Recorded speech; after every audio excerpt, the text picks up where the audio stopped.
ចំ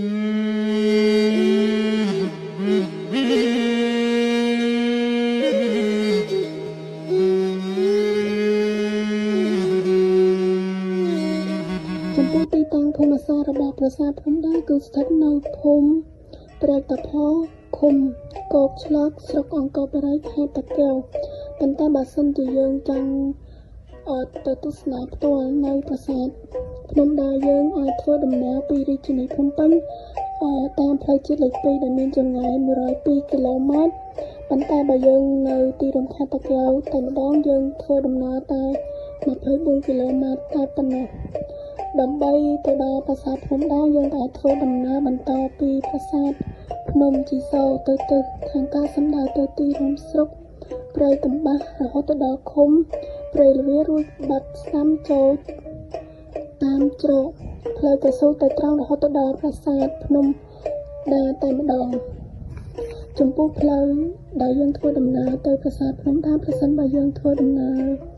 ខែប្រាំងមានភាពងាយស្រួលជាងខែវស្សាយើងដឹងហើយថានៅខែវស្សាមានភ្លៀងធ្លាក់ស្ទើរគ្រប់តំបន់អញ្ចឹងណាប្រាសាទភ្នំដាមានទីតាំងភូមិសាស្ត្រនៅលើកំពូលប្រាសាទដែលមានកម្ពស់40 ម៉ែត្រប្រាសាទភ្នំដាបែរមុខទៅខាងជើងសំដៅទៅរាជធានីនគរភ្នំដែលមានទីតាំងភូមិសាស្ត្រនៅស្រុកអង្គរបូរីរហូតដល់សប្តាហ៍ថ្ងៃចំពោះរចនាបថប្រាសាទភ្នំដាគឺមានការស្ថាបនាឡើងជាពីរបែបទី1នឹងគឺរចនាបថបែបភ្នំដា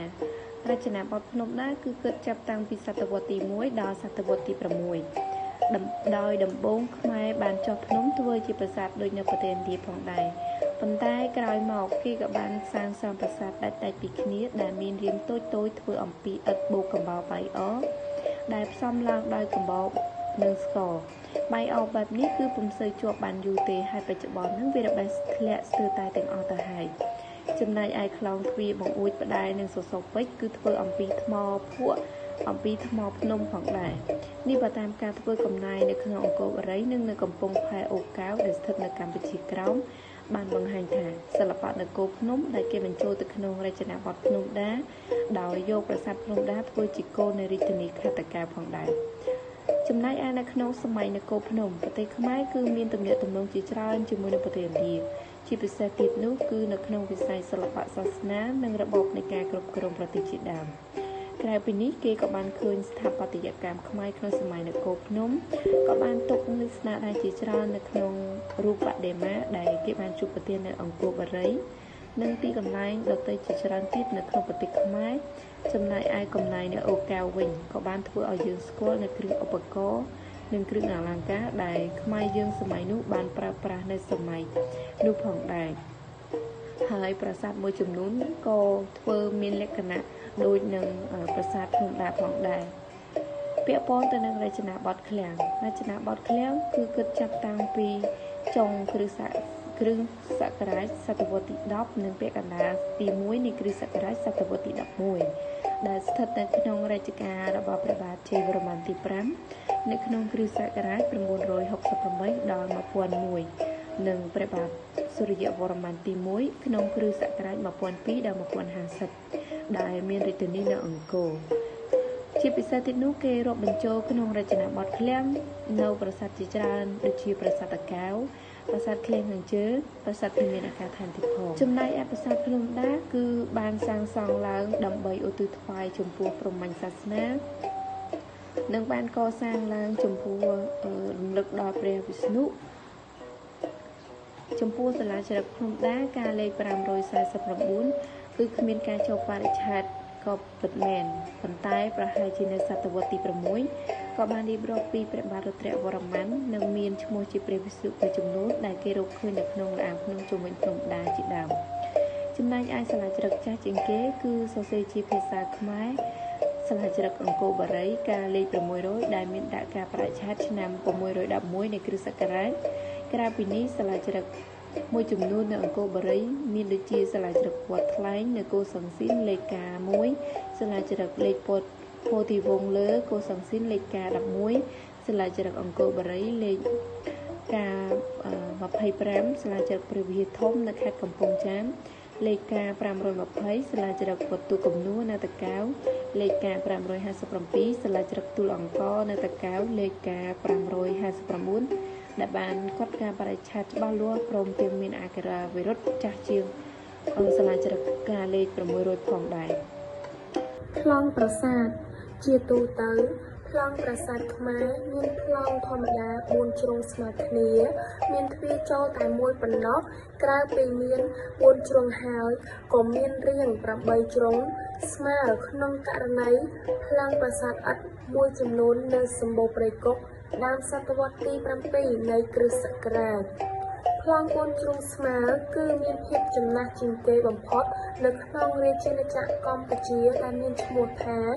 ហ្វូណនឬនគរភ្នំប្លង់4ជ្រុងទ្រវែងគឺស្ថិតនៅក្នុងសម័យចេនឡាពីចុងសតវត្សទី8នៃគ្រិស្តសករាជក្រឡេកមកមើលប្រាសាទភ្នំដាវិញត្រូវបានស្ថាបនាឡើងដោយបែរមុខទៅទិសខាងជើងមានប្លង់រាង4ជ្រុងមានខឿននិងជញ្ជាំងសាងអំពីថ្មបាយក្រៀមដោយឡែកគ្រឿងលម្អស្ថាបត្យកម្មមេទ្វារសសរពេជ្រដែរនិងហៅជាងរបស់ច្រកទ្វារសាងអំពីថ្មភក់ហើយជុំវិញប្រាសាទគឺពុំមានកំពែងព័ទ្ធជុំវិញឡើយមកទល់ពេលនេះយើងឃើញថាកំពូលប្រាសាទត្រូវបានខូចខាតមួយផ្នែកធំប្រាសាទភ្នំដាមានរាងការ៉េដែលមានទំហំ12ម៉ែត្រគុណនឹង12ម៉ែត្រកម្ពស់18ម៉ែត្រមានទ្វារ4ទ្វារពិតមាន1បែរមុខទៅទិសខាងជើងនិងទ្វារបញ្ឆោតមាន3តាមរយៈលោកប្រាក់សុវណ្ណរាអ្នកបុរាណវិទូជនជាតិខ្មែរមកពីក្រសួងវិចិត្រសិល្បៈបានធ្វើការសិក្សាស្រាវជ្រាវថាប្រាសាទភ្នំដាជាប្រាសាទដែលស្ថាបនាឡើងជាលើកទី2នៅលើប្រាង្គប្រាសាទចាស់ដែលប្រាសាទចាស់ពីមុនសង់អំពីឥដ្ឋប្រាសាទបច្ចុប្បន្នជាប្រាសាទដែលកសាងនៅសម័យអង្គរដោយផ្នែកខាងក្រោមនៃប្រាសាទជាថ្មបាយក្រៀមចំណែកផ្នែកខាងលើជាសំណង់ឥដ្ឋជាឥដ្ឋដែលសល់ពីប្រាសាទចាស់ដែលយកមកកែច្នៃឡើងវិញចំណែកឯសិល្បៈនៃប្រាសាទភ្នំដាបើយើងនិយាយអំពីផ្តែរវិញមានចំនួន2សំខាន់ចម្លាក់ទី1បង្ហាញអំពីរឿងកូរសមុទ្រទឹកដោះប៉ុន្តែចម្លាក់នេះត្រូវបានបែកបាក់ជាច្រើនបំណែកហើយមួយផ្នែកនៃចម្លាក់នេះរក្សាទុកនៅសារមន្ទីរហ្គីមេនៃប្រទេសបារាំងនិងមួយចំណែកទៀតរក្សាទុកនៅក្នុងសារមន្ទីរអង្គរបូរីនៃខេត្តតាកែវបើនិយាយអំពីចម្លាក់រឿងកូរសមុទ្រទឹកដោះនេះគឺស្ថិតនៅក្នុងរចនាបថបាពួនពាក់កណ្ដាលសតវត្សទី11ហើយចម្លាក់នៃផ្តែរមួយទៀតបង្ហាញពីរឿងទេវកថាដែលនិយាយអំពីព្រះនរ៉ាយផ្ទុំលើនាគអនន្តៈរងចាំបង្កើតលោកថ្មីស្ថិតនៅក្នុងរចនាបថអង្គរវត្តសតវត្សទី11ដែលបន្តពីរចនាបថបាពួនចម្លាក់រឿងដែលទាក់ទងនឹងរឿងកូរសមុទ្រទឹកដោះបង្ហាញអំពីពួកទេវៈនិងពួកអសុរៈពួកគេទាំងពីរក្រុមគឺមិនដែលត្រូវគ្នានោះទេពេលមួយដោយពួកគេចង់បានជីវិតអមតៈក្រុមទេវៈក៏បានសម្រេចចិត្តទៅបញ្ចុះបញ្ចូលក្រុមអសុរៈដើម្បីការកូរទឹកសមុទ្រជាមួយគ្នាក្នុងគោលបំណងស្វែងរកទឹកអម្រឹតហើយបានសម្រេចថានឹងធ្វើការបែងចែកទឹកអម្រឹតដែលទទួលបានពីការកូរទឹកសមុទ្រទាំងអស់នោះទៅដល់អ្នកទាំងអស់គ្នាដោយមានការលោភលន់និងចង់បានជីវិតអមតៈផងពួកអសុរៈទាំងអស់នោះក៏បានសម្រេចចិត្តយល់ព្រមសហការជាមួយក្រុមទេវៈពួកគេទាំងពីរក្រុមក៏បានមូលមតិគ្នានិងសម្រេចយកភ្នំមន្តរៈមកធ្វើជាស្នូលដើម្បីកូរទឹកសមុទ្រនិងបានយកពស់វ៉ាសុគីដែលជាស្ដេចពស់រស់នៅបាតសមុទ្រមកធ្វើជាខ្សែពួរដើម្បីទាញបង្វិលស្នូលក្រុមទេវៈនៅពាក់កណ្ដាលខាងក្បាលឯក្រុមអសុរៈកាន់ពាក់កណ្ដាលខាងកន្ទុយពួកគេកូរបានពាក់កណ្ដាលទីក៏ស្រាប់តែភ្នំមន្តរៈត្រូវបានផ្អៀងធ្វើឲ្យដំណើរការកូរទឹកសមុទ្រត្រូវបានផ្អាកជាបណ្ដោះអាសន្នក្រោយមកពួកគេក៏បានទៅពឹងព្រះវិស្ណុដែលជាអាទិទេពមួយអង្គគត់ដែលអាចជួយធ្វើឲ្យភ្នំមន្តរៈឈរត្រង់ឡើងដូចដើមវិញពេលនោះព្រះវិស្ណុក៏បានបែងភាគធ្វើជាសត្វអណ្ដើកធំមួយឈ្មោះថាគោរមៈចុះទៅទ្រភ្នំមន្តរៈពីក្រោមរហូតធ្វើឲ្យភ្នំអាចឈរត្រង់ដូចដើមវិញបន្ទាប់មកក្រុមទេវៈសុំយកផ្នែកពាក់កណ្ដាលខាងកន្ទុយវិញចំណែកឯក្រុមអសុរៈកាន់ផ្នែកពាក់កណ្ដាលខាងក្បាលការកូរនេះមានភាពងាយស្រួលនិងមានសន្ទុះកាន់តែខ្លាំងដោយមានជំនួយពីសត្វអណ្ដើកហើយបានធ្វើឲ្យសត្វទឹកទាំងឡាយដែលនៅជិតនោះត្រូវដាច់ខ្លួនជា2ឬ3កំណាត់ដោយ កម្លាំងគួចខ្លាំងនៃទឹកសកម្មភាពចាប់ទាញសត្វពស់ត្រូវបានរត់រឹតយ៉ាងខ្លាំងបណ្ដាលឲ្យក្អែពឹសចេញមកខាងក្រៅដែលពឹសមានគ្រោះថ្នាក់បំផុតបើធ្លាក់ទៅឋានណាឋាននោះនឹងត្រូវឆាបឆេះភ្លាមមួយរំពេចសូម្បីតែអាទិទេពធំៗទាំង3ដូចជាព្រះសិវៈព្រះវិស្ណុនិងព្រះព្រហ្មក៏មិនអាចបង្ក្រាបពឹសពស់នេះបានដែរពេលនោះពួកគេក៏បានទៅសុំឲ្យព្រះសិវៈជួយទៅលើរឿងនេះបើទោះបីជាដឹងថានឹងមានគ្រោះថ្នាក់យ៉ាងណាក៏ដោយក៏ព្រះសិវៈព្រមជួយអន្តរាគមន៍ចំណែកឯនាងឧមាព្រួយបារម្ភពីព្រះសិវៈយ៉ាងខ្លាំងពេលនោះព្រះសិវៈទ្រង់បានចាប់ក្បង់ពឹសពស់នោះលេបចូលក្នុងមាត់នាងឧមាឃើញដូចនេះក៏ស្ទុះទៅចុចបំពង់កព្រះវិស្ណុជាប់ដើម្បីកុំឲ្យពឹសពស់ចូលទៅក្នុងរាងកាយដោយមហិទ្ធិឫទ្ធិអស្ចារ្យនៃពឹសពស់អនន្តៈទៅធ្វើឲ្យបំពង់កនិងព្រះភ័ក្ត្ររបស់ទ្រង់ក្លាយជាពណ៌ខៀវក្រមៅព្រះសិវៈដែលមានទិដ្ឋភាពបែបនេះត្រូវបានគេដាក់នាមថានីលកន្ធរដែលមានន័យថាព្រះសិវៈក្នុងរូបសន្តានព្រះភ័ក្ត្រពណ៌ខ្មៅពឹសពស់នេះបានធ្វើឲ្យព្រះសិវៈទទួលអារម្មណ៍ក្តៅអន្ទះអន្ទែងយ៉ាងខ្លាំងធ្វើឲ្យទ្រង់ទ្រាំពុំបានទ្រង់ក៏បានសម្រេចចិត្តចាប់ព្រះច័ន្ទយកមកដាក់លើភ្នំសក់ដើម្បីជួយធ្វើឲ្យព្រះកាយរបស់ទ្រង់ត្រជាក់ឡើងវិញក្រោយដោះស្រាយរួចរាល់ការកូរទឹកសមុទ្របានដំណើរការជាបន្តរហូតដល់ចប់ប៉ុន្តែមុនបញ្ចប់ក៏ស្រាប់តែមានលេចចេញសត្វលោកមួយចំនួនជាបន្តបន្ទាប់ដំបូងលេចចេញសត្វសេះឈ្មោះឧច័យស្រវ័តស្រាប់តែព្រះសូរឬព្រះអាទិត្យចាប់យកមកធ្វើជាយានជំនិះបន្ទាប់មកចេញសត្វដំរីក្បាល3ឯរវត្តដែលជាយានជំនិះរបស់ព្រះឥន្ទក្រោយមកក៏លេចចេញអាទិទេពមួយអង្គព្រះនាមស្រីឬលក្ស្មីដែលមានសម្ផស្សល្អស្អាតក៏ត្រូវបានព្រះវិស្ណុយកមកធ្វើជាភរិយាក្រៅពីនោះមានលេចចេញទេពអប្សរយ៉ាងច្រើនសន្ធឹកសន្ធាប់ហោះហើរនិងរេរាំលើអាកាសចេញមកអបអរសាទរចំពោះក្រុមទាំងពីរជាពិសេសសម្ដែងការអបអរនិងថ្វាយពរជ័យដល់ព្រះវិស្ណុនិងព្រះសិវៈដែលតែងតែជួយធ្វើអន្តរាគមន៍រហូតធ្វើឲ្យការកូរទឹកសមុទ្រទទួលបានជោគជ័យព្រះវិស្ណុទ្រង់មានតួនាទីសំខាន់គង់ជាអាជ្ញាកណ្ដាលប៉ុន្តែដោយភាពលំអៀងបានប្រែកាយជាស្រីរបាំឈ្មោះមោហិនីដោយទ្រង់យកក្អមដាក់ទឹកអម្រឹតមកកណ្ដៀតហើយរាំច្រៀងនៅចំកណ្ដាលហើយបានធ្វើឲ្យពួកអសុរៈភ្លេចគិតពីការចង់បានទឹកអម្រឹតពេលទ្រង់សម្ដែងរបាំព្រះវិស្ណុបានលួចបែងចែកទឹកអម្រឹតដល់ពួកទេវៈចំណែកពួកអសុរៈមិនទទួលបានឡើយសូម្បីតែមួយដំណក់ឃើញហេតុការណ៍មិនស្រួលសុក្រាចារ្យដែលជាគ្រូនៃអសុរៈដោយមានមន្តវិជ្ជាអស្ចារ្យលើសគេក៏បានប្រែក្រឡាធ្វើជាពួកទេវៈបានចូលទៅឈរបន្លំដើម្បីរង់ចាំទទួលទឹកអម្រឹតពីព្រះវិស្ណុ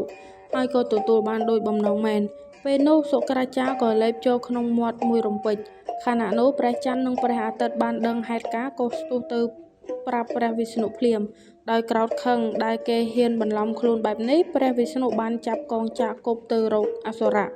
ធ្វើឲ្យដាច់ខ្លួនជាពីរកំណាត់ដាច់ត្រឹមកចំណែកឯក្បាលរបស់សុក្រាចារ្យបានคล้ายទៅជាទេពមួយអង្គឈ្មោះរាហូរីឯដងខ្លួនវិញคล้ายទៅជាអាទិទេពមួយអង្គទៀតឈ្មោះកេតុដោយការអុចអាលរបស់ព្រះច័ន្ទនិងព្រះអាទិត្យទើបធ្វើឲ្យរាហូមានការខឹងនឹងអាទិទេពទាំងពីរអង្គនេះយ៉ាងខ្លាំងហើយតែងតែប៉ុនប៉ងតាមសងសឹកវិញជានិច្ចនៅក្នុងជំនឿខ្មែរបុរាណអាទិទេពទាំងពីរអង្គរាហូនិងកេតុត្រូវបានគេចាត់ទុកជាអាទិទេពតំណាងឲ្យជោគជតារាសីល្អនិងអាក្រក់ដោយគេជឿថារាហូតំណាងឲ្យប្រផ្នូលល្អឬសំណាងល្អចំណែកឯកេតុវិញគឺតំណាងឲ្យហេតុការណ៍អាក្រក់ឬគ្រោះកាចចង្រៃផ្សេងចំពោះសសរពេជ្រវិញបើលក្ខណៈទូទៅរបស់សសរពេជ្រតាំងពីដើមរហូតមកដល់រចនាបថបាយ័នគឺគេធ្វើអំពីថ្មឬថ្មភក់ដែលធ្វើឲ្យមានរូបរាងល្អអាចបន្សល់ទុកមកដល់សព្វថ្ងៃសម្រាប់សិក្សាចំណុចសង្កេតនៃការវិវត្តរបស់សសរពេជ្រគឺដំបូងឡើយសសរពេជ្រមានរាងមូលហើយវិវត្តទៅជាសសរពេជ្រដែលមានរាង8ជ្រុងហើយយើងមើលទៅលើបំរែបំរួលនៃក្បាច់រវ័នដូចចិញ្ចៀនត្រង់ចំណុចផ្សេងៗរបស់សសរហើយមួយទៀតគឺការប្រែប្រួលរបស់ក្បាច់រំចូលនិងកម្រងមេលាដែលគេលម្អនៅលើសសរមួយទៀតគឺក្បាច់ស្លឹកឈើរាងត្រីកោណដែលគេលម្អនៅអមសងខាងក្បាច់រវ័នហើយបើការវិវត្តធំរបស់សសរពេជ្រគឺបាននៅសម័យមុនអង្គរគឺមានរូបរាងមូលហើយជាថ្មដែលឯករាជ្យពីថ្មដទៃដោយក្រឡឹងរួចបានយកទៅដំឡើងធ្វើជាសសរពេជ្រ បើនៅសម័យដើមអង្គរគឺជាសសរដែលដាច់ដោយឡែកដែលគេឆ្លាក់ឲ្យមានរូបរាងរួចហើយបានយកទៅដំឡើងដែលមានរាងជា8ជ្រុងចំពោះឯនៅចុងសម័យអង្គរវិញសសរពេជ្រហាក់បីមិនឯករាជ្យទេដែលមានន័យថាគេយកថ្មទៅដំឡើងរួចហើយបានគេដាប់ឆ្លាក់ចេញជារូបរាងឯក្បាច់រង្វាន់ចិញ្ចៀនមាន1ភាគ2 1ភាគ4និង1ភាគ8ក្បាច់រង្វាន់ចិញ្ចៀនវិវត្តពីតូចទៅជាមានទំហំប៉ុនៗគ្នាក្បាច់អមរង្វាន់ចិញ្ចៀនបដូរពីក្បាច់រំយោលទៅជាស្លឹកឈើរាងត្រីកោណទំហំធំក្រោយមកវិវត្តយើងក្រឡេកមានទំហំសសរពេជ្រនៃប្រាសាទភ្នំដាវិញមានរាងជា8ជ្រុងហើយមានក្បាច់រង្វាន់ចិញ្ចៀនមានរាងពេជ្រជ្រុងនៅអមក្បាច់រង្វាន់ចិញ្ចៀនមានក្បាច់ត្របកឈូកនិងមានក្បាច់ពងត្រីតូចៗនៅខាងក្រោមក្បាច់ត្របកឈូកគឺយើងមានឃើញក្បាច់ស្លឹកឈើរាងត្រីកោណប៉ុន្តែបើពិនិត្យមើលច្បាស់វាមានរាងជាក្បាច់ក្រចកជើងសេះចំណែកឯនៅគល់សសរពេជ្រគឺគេឃើញមានចម្លាក់រូបបដិមាមួយអង្គដែលពេនភ្នែនជាលក្ខណៈបញ្ឈរជង្គង់នៅលើរូបបដិមាគេឆ្លាក់ជាលក្ខណៈហោចជាងដោយយើងសម្គាល់ឃើញថានៅពីក្រោមក្បាលនេះមានក្បាលសសរទ្រទាំងសងខាងចំណែកឯរូបនេះវិញគឺនៅពីលើក្បាលនេះគឺមានពាក់ក្បាំងឬមកុដហើយកន្ទុយវត្តកោងឡើងទៅខាងលើចំណែកឯហោជាងនៃប្រាសាទភ្នំដានៅភាគខាងកើតវិញដែលមានលម្អទៅដោយក្បាច់ប្រណុងនាគដែលនៅចុងសងខាងមានចម្លាក់សត្វមកុដបែរមុខចេញមកខាងក្រៅដោយខ្ជាក់នាគនៅលើក្បាលនាគមានពាក់ក្បាំងឬមកុដហើយកន្ទុយកោងវត្តឡើងទៅខាងលើចំពោះរូបបដិមាព្រះនរាយណ៍ដៃ8ដែលត្រូវបានគេរកឃើញនៅប្រាសាទភ្នំដាស្រុកអង្គរបុរីខេត្តតាកែវសប្តាហ៍ថ្ងៃបដិមាដ៏ធំនេះត្រូវបានគេដាក់តាំងនៅក្នុងសារមន្ទីរជាតិកម្ពុជានាទីក្រុងភ្នំពេញរូបបដិមានេះត្រូវបានគេសាងសង់ឡើងនៅចុងសតវត្សទី6ដើមសតវត្សទី7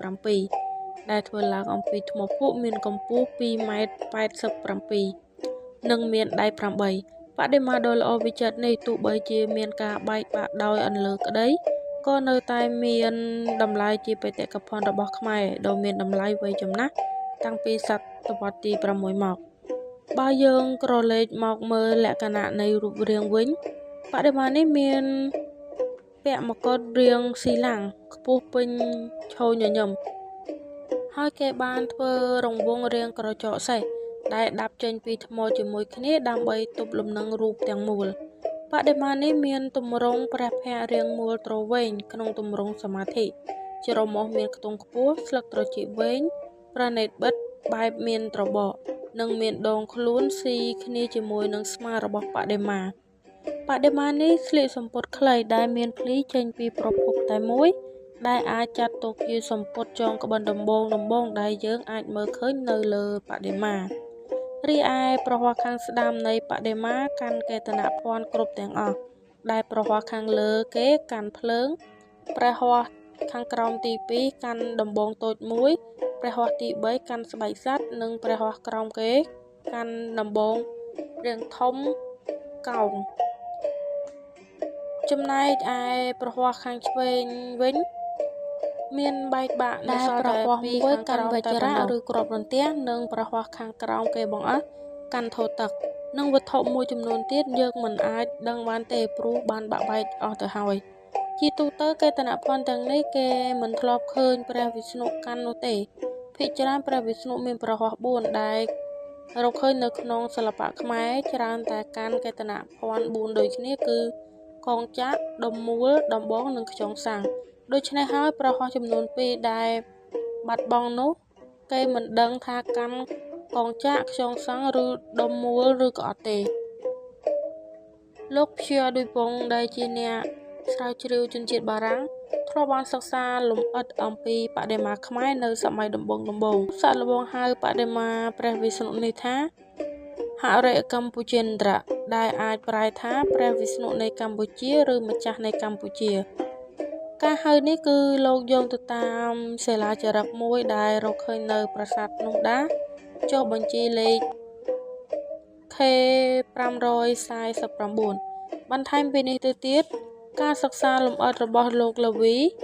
អំពីបដិមាព្រះវិស្ណុនិងហេរេហារៈនៅកម្ពុជានៅក្នុងសម័យមុនអង្គរបានសាកល្បងបញ្យល់អំពីមូលហេតុដែលព្រះរាជាជំនាន់នោះពេញនិយមគោរពព្រះវិស្ណុនិកាយវៃស្ណវៈដោយលោកសន្និដ្ឋានថាព្រះរាជាគឺជាអតិទេពគ្រាន់តែព្រះរាជាជាទេពនៅផែនដីនិងព្រះវិស្ណុជាទេពនៅឋានសួគ៌ហើយមានតួនាទីជាអ្នកគ្រប់គ្រងនិងថែរក្សាលោកដូចគ្នាដែរបើនិយាយអំពីលក្ខណៈទូទៅរបស់បដិមាច្រើនមានលំនាំតាមឥណ្ឌាក៏ពិតមែនប៉ុន្តែសិល្បករខ្មែរបានព្យាយាមកែប្រែមកជារូបភាពសិល្បៈក្នុងតំបន់វិញមួយវិញទៀតបើយើងក្រឡេកមកមើលនៅក្នុងរឿងព្រេងនិទានដែលនិយាយរៀបរាប់អំពីប្រវត្តិរបស់ប្រាសាទភ្នំដាគឺមានសេចក្តីនិទានថាកាលនោះមានព្រះរាជាមួយព្រះអង្គគង់នៅព្រះរាជវាំងក្រុងចម្ប៉ាស័កឬបាសាក់គឺនៅផ្នែកខាងលើតាមដងទន្លេមេគង្គទ្រង់មានព្រះរាជបុត្រីមួយព្រះអង្គព្រះនាមព្រះនាងអាអព្រះរាជបុត្រីនេះមានរូបឆោមឡោមពណ៌ឆើតឆាយណាស់រូបណាឲ្យល្អត្រឹមស្មើប៉ុន្មានឡើយប៉ុន្តែដោយព្រះនាងមានព្រះទ័យរវើរវាយក្នុងកាមរោគនាំឲ្យព្រះនាងស្លុតចិត្តប្រតិព័ទ្ធទៅលើបុរសទុរគតម្នាក់ភ្លេចគិតអំពីយុរបស់ព្រះរាជវង្សានុវង្សដូច្នេះហើយបានជាព្រះបិតាទ្រង់ត្រាស់ឲ្យចាប់ព្រះនាងនេះព្រមទាំងប្រុសសហាយដាក់ពងពាយបំបបងបណ្តែតចោលតាមផ្ទៃទន្លេទម្លាក់ទៅកាន់សមុទ្រដ៏ធំលងល្វើយទៅក្នុងពងពាយជាមួយនោះព្រះរាជាទ្រង់ចាត់ឲ្យដាក់ស្រូវអង្ករល្ងពោតសណ្តែកអំបិលប្រហុកជាស្បៀងជាប់ទៅជាមួយព្រមទាំងគ្រឿងប្រដាប់ប្រដាប្រើប្រាស់ជាច្រើនផងលុះពងពាយនោះរសាត់អណ្ដែតទៅជាយូរថ្ងៃក៏បានទៅប៉ះជាប់នឹងកូនភ្នំមួយគឺភ្នំបូរីនេះឯងដែលគេពុំទាន់បានឃើញមនុស្សណាទៅរស់នៅឡើយទេនាងអនិងស្វាមីនាំគ្នាត្រេកអរដែលបានមកប៉ះត្រើយនាំឲ្យខ្លួនរស់រានមានជីវិតបានទើបនាំគ្នាម្នីជញ្ជូនរបស់របរដែលខ្លួនមានទាំងប៉ុន្មានចោតទៅអាស្រ័យនៅនឹងភ្នំនោះអ្នកទាំងពីរចាប់ប្រកបរបរដាំដំណាំដាំដុះនិងចូលព្រៃស្វែងរកឈើធ្វើអស់និងធ្វើជាអាស្រមសម្រាប់ជ្រកនៅផងក្រោយពីបានតាំងលំនៅឋានស្រួលបួលមកថ្ងៃណាក៏នាងតែងតែព្រួយលំបាកក្នុងប្រតិណាស់ព្រោះបារម្ភនឹងសុខទុក្ខរបស់ខ្លួនផងនឹករលឹកដល់ស្រុកកំណើតផងនិងស្ដាយកិត្តិយសរបស់ខ្លួនដែលធ្លាប់តែថ្កុំថ្កើងផងហេតុនេះហើយរៀងរាល់យប់មុននឹងចូលដំណេកនាងតែងតែអុជធូបទៀនបន់ស្រន់បួងសួងដល់អរុគអរិយអ្នកតានៅព្រៃភ្នំព្រមទាំងមរិញកងវិលដែលរក្សានៅបឹងបួទួលទីនោះសូមឲ្យលោកជួយបីបាច់ថែរក្សាយើងទាំងពីរនាក់ឲ្យបានសុខសប្បាយរកស៊ីចិញ្ចឹមជីវិតក៏បរិបូរណ៍កុំឲ្យមានសេចក្តីខ្វះខាតឡើយដោយអនុភាពនៃសេចក្តីសន្និដ្ឋានរាល់ថ្ងៃយ៉ាងនេះមិនយូរប៉ុន្មានក៏មានអ្នកចិញ្ចឹមបងបាំងបាត់មួយអង្គមកបញ្យល់សពប្រាប់នាងថាចាប់ពីថ្ងៃនេះតទៅចូលនាងកុំភ័យឲ្យសោះយើងជាអ្នកសច្ចំនឹងជួយនាងឲ្យបានសុខឲ្យបានថ្កុំថ្កើងល្បីឈ្មោះនៅក្នុងទីនេះប៉ុន្តែយើងមិនបាច់ឲ្យនាងឃើញរូបយើងទេក្រោយពីបានស្ដាប់បណ្ដាំអ្នកសច្ចំដូច្នេះហើយព្រះនាងបានភ្ញាក់ខ្លួនភ្លាមហើយព្រះនាងក៏បាននាំព័ត៌មាននេះប្រាប់ស្វាមីដ៏កំសត់របស់នាងឲ្យបានដឹងផងចាប់ពីថ្ងៃនោះមកព្រះនាងបានចាត់បុរសជាប្តីទៅរកអស់ក្នុងព្រៃរាល់ថ្ងៃដោយធម្មតាឯបុរសជាប្តីនោះទៅកាប់អស់បានសុទ្ធតែដើមឈើច័ន្ទក្រឹស្នាមានក្លិនក្រអូបរែជញ្ជូនមកគោទុកជាច្រើនកំណរប៉ុន្តែមានប្រាថ្នាយកមកប្រើត្រឹមតែជាអកដុតប៉ុណ្ណោះឥតមានយល់ថានេះជាឈើមានតម្លៃឡើយថ្ងៃមួយនាងចេញទៅមើលកំណរអស់ក៏ស្គាល់ច្បាស់ជាឈើច័ន្ទក្រឹស្នាដែលមានតម្លៃព្រះនាងក៏ញញឹមរួចប្រាប់ប្តីថារូបឈើនេះឲ្យបានច្រើនមកទៀតប្តីក៏ខំប្រឹងរកតាមបណ្ដាំរបស់ប្រពន្ធថ្ងៃមួយបុរសនោះទៅក្នុងព្រៃក៏ប្រទះឃើញដុំមាសក្រហមឆ្អៅជាច្រើនក៏គិតថាថ្មនេះមានពណ៌សម្បុរល្អចម្លែកជាងថ្មទាំងពួងបើដូច្នេះអញគិតយកទៅផ្ទះឲ្យបាន3ដុំសម្រាប់ឲ្យប្រពន្ធតម្កល់ធ្វើជាចង្ក្រានគិតដូចនេះហើយបុរសនោះក៏លើកថ្មដាក់ក្នុងល្អីរែកយកទៅផ្ទះដោយមិនស្គាល់ជាដុំមាសឡើយលុះប្រពន្ធបានឃើញដុំមាសដូច្នេះហើយស្គាល់ច្បាស់ជាមាសតែមិនប្រាប់ប្តីទេគ្រាន់តែផ្ដាំប្តីថាប្រសិនបើប្រទះឃើញថ្មក្រហមដូច្នេះទៀតឲ្យជញ្ជូនមកទុកទាំងអស់ប្តីក៏ធ្វើតាមបណ្ដាំរបស់ប្រពន្ធជាដរាបថ្ងៃមួយព្រះនាងគិតឃើញថាច័ន្ទក្រស្នានិងមាសរបស់អញមានកាន់តែច្រើនឡើងហើយបើដូច្នេះអញគិតលើកទង់មួយខ្ពស់ជាសញ្ញាក្រែងមានសំពៅពីប្រទេសក្រៅធ្វើដំណើរចំនួនលក់ដូររបស់ផ្សេងគេឃើញហើយនឹងចូលមកតាក់ទងគិតហើយព្រះនាងក៏នាំប្តីប្រញាប់ប្រញាល់ធ្វើតាមគំនិតនេះភ្លាមមិនយូរប៉ុន្មានមានដង្ខៅសំពៅនៅស្រុកស្លាតលង្កាបើកសំពៅទាំង7នាំកំណាត់សម្ពុតនិងផុសភារដតីទៀតមកលក់ដូរតាមឆ្នេរសមុទ្រលុះសំពៅនេះបានមកដល់ជិតភ្នំបូរីក៏ឃើញទង់សញ្ញាឲ្យដឹងថាទីនេះមានមនុស្សរស់នៅទំនងជាមានការចង់តាក់ទងលក់ដូររបស់របរផងគេនាំគ្នាតម្រង់ក្បាលសំពៅចូលចតត្រង់ទីនោះនាយសំពៅទាំង7នាក់ឡើងទៅលើដីគោប្រទះឃើញព្រះនាង2នាក់ប្តីប្រពន្ធរស់នៅក្នុងទីនោះក៏ពោលប្រស្រ័យតាក់ទងដោយការគួរសមព្រះនាងបបួលនាយសំពៅដោកំណាត់សម្ពុតព្រមទាំងភពភាពផ្សេងជាមួយនឹងឈើច័ន្ទក្រស្នារបស់ព្រះនាងនាយសំពៅយល់ព្រមសុខចិត្តដោគ្នាហើយទើបនាងនាំនាយសំពៅទាំងនោះទៅបង្ហាញឃ្លាំងដុំមាសរបស់ព្រះនាងទៀតនាយសំពៅបបួលដោកំណាត់សម្ពុតជាមួយដុំមាសនោះប៉ុន្តែព្រះនាងមិនព្រម ព្រះនាងប្រាប់ទៅនាយសំពៅថាបើចង់បានមាសនេះចូលអ្នកទៅនាំយកជាងមាសចំនួន100នាក់ប្រុស100នាក់ស្រី100នាក់មកឲ្យខ្ញុំសិនគ្រានោះនាយសំពៅក៏យល់ព្រមយ៉ាងពេញចិត្តហើយក៏នាំគ្នាបើកក្តៅសំពៅវិលត្រឡប់ទៅស្រុកកំណើតវិញក្រោយមកពេលដែលទៅដល់ស្រុកហើយនាយសំពៅនិយាយបញ្ចុះបញ្ចូលអ្នកស្រុកដែលចេះធ្វើជាងមាសទាំងប្រុសស្រីចំនួន200នាក់ពីនាងស្រីបានផ្ដាំមកកាលបើបានគ្រប់ចំនួនហើយនាយសំពៅរូតរះចុះសំពៅវិលទៅស្រុកព្រះនាងអាអយ៉ាងប្រញាប់នាយសំពៅប្រគល់ឲ្យព្រះនាងអាអព្រះនាងក៏ប្រគល់មាសឲ្យទៅគ្រប់សំពៅទាំង7រួចក៏ឲ្យគេវិលត្រឡប់ទៅស្រុកគេវិញទៅចំណែកព្រះនាងអាអនិងស្វាមីក៏បានចាត់ចែងពួកអ្នកស្រុកស្លាប់ទាំងប៉ុន្មានដែលបានមករស់នៅជាមួយឲ្យអ្នកខ្លះទៅជួយគាត់ជញ្ជូនយកដុំមាសមកពីភ្នំឲ្យបានច្រើនឡើងថែមទៀតអ្នកខ្លះឲ្យដំរំលាយមាសផែធ្វើជាគ្រឿងអលង្ការផ្សេងៗមានធ្វើជាកងចិញ្ចៀនជាដើមលោកបានរបស់របរច្រើនហើយ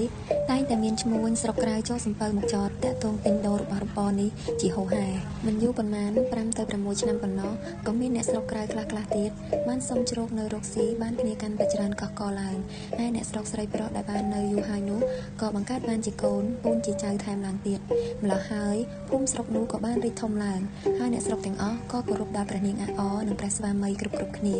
ព្រោះសម្គាល់ថាជាស្ដេចទីកន្លែងនិងជាដង្ខៅនៃរបររកស៊ីក្នុងទីនោះហើយនេះហើយបានជាព្រះនាងអាអដឹកនាំឲ្យស្វាមីប្រកាសតាំងខ្លួនជាស្ដេចមួយព្រះអង្គគ្រងរាជនៅតំបន់នេះឡើងដោយមានព្រះនាមថាព្រះបាទសង្កចៈនិងព្រះនាងអាអជាអគ្គមហេសីគ្រានោះព្រះបាទសង្កចៈទ្រង់ចាត់តាំងឲ្យមានជាមន្ត្រីរាជការតាមក្រុមតាមពួករវាងអ្នកស្រុកទាំងអស់នោះឡើង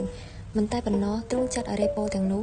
សង់បន្ទាយធ្វើជាកំពែងថ្មនិងឥដ្ឋព័ទ្ធជុំវិញអាកាសជាបរិវេណយ៉ាងធំមួយហើយសន្មតបរិវេណកំពែងនោះហៅថាបុរីបានន័យថាទីក្រុងគឺថាជនណានុជននិងភូមិស្ថានទាំងឡាយដែលស្ថិតនៅក្នុងបរិវេណនេះទុកជាអ្នកក្រុងសម្បត្តិក្រុងហេតុដូច្នេះហើយបានជាជាប់ឈ្មោះទីភ្នំនេះមកដល់សប្តាហ៍ថ្ងៃហៅថាភ្នំបុរី